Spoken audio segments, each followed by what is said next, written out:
video sebelumnya, telah dijelaskan beberapa kelemahan militer AS. Berikut ini adalah lanjutan analisa mendalam. Kelemahan-kelemahan militer AS yang bisa dieksploitasi oleh China guna meraih keunggulan dalam skenario konflik terbatas atau bahkan perang skala penuh.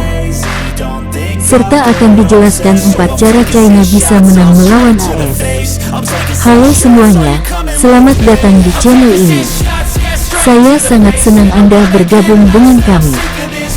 Jangan lupa like dan subscribe untuk mendapatkan update video terbaru dari kami.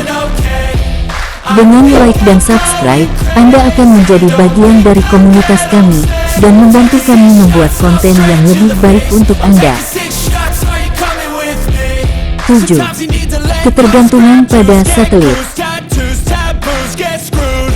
Militer AS sangat bergantung pada GPS untuk navigasi, komunikasi satelit untuk kendali drone, dan koordinasi serangan dan pengintaian strategis berbasis satelit. China telah mengembangkan rudal anti-satelit (ASAT) dan teknologi blinding laser yang bisa menghancurkan atau membutakan satelit milik AS, mengakibatkan kebutaan digital dan hilangnya kendali di medan perang. 8. Tantangan dari rudal hipersonik dan senjata baru. China telah lebih maju dalam pengembangan rudal hipersonik, sementara AS masih tertinggal secara operasional.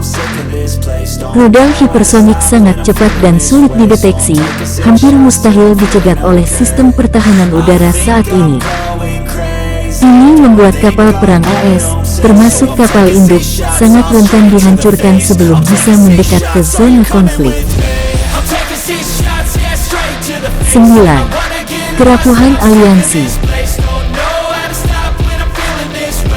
Meskipun AS punya sekutu antara lain Jepang, Korea Selatan, Filipina, dan Australia, tak semua negara siap ikut perang.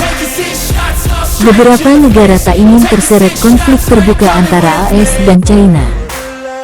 Ada kemungkinan AS harus bertarung sendiri atau dengan bantuan terbatas. Sementara itu, China menggunakan diplomasi ekonomi obor, Belt dan Road untuk memperlemah dukungan terhadap AS, terutama di negara berkembang. 10. Biaya perang yang mahal dan ketidakstabilan ekonomi. Perang melawan China akan sangat mahal dan bisa menghancurkan ekonomi global. AS yang sudah menghadapi utang tinggi, inflasi, dan krisis domestik, kemungkinan besar akan tertekan dalam konflik panjang.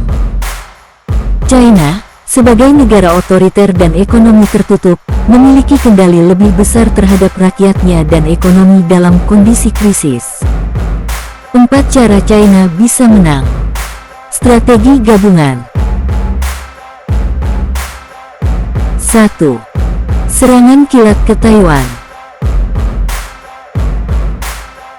China bisa meluncurkan invasi mendadak, mendaratkan pasukan dan menguasai Taiwan sebelum AS bisa merespons secara penuh. Jika berhasil menguasai dalam 3-7 hari, AS akan sulit merebut kembali tanpa risiko perang besar. 2. Melumpuhkan akses dan komunikasi. Sebelum konflik terbuka, China bisa menyerang satelit AS, menyabotase jaringan komunikasi militer, menyerang pelabuhan penting seperti Guam atau Yokosuka, Jepang. 3. Perang cyber dan ekonomi. China dapat menyerang sistem keuangan AS, mengganggu sistem transportasi dan energi, menggunakan cadangan devisa untuk mengguncang dolar AS. 4. Menekan aliansi AS.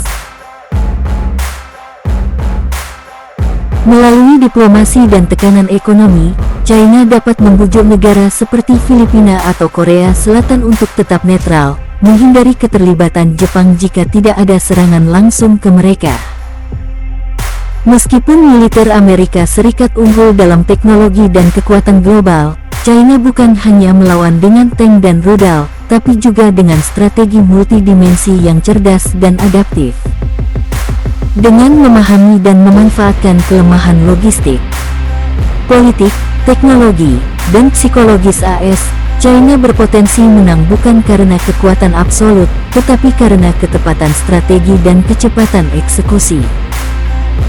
Dalam konflik modern, kecepatan, kelincahan, dan kecerdasan taktik sering lebih menentukan dibanding kekuatan brutal. China tampaknya mengerti ini betul.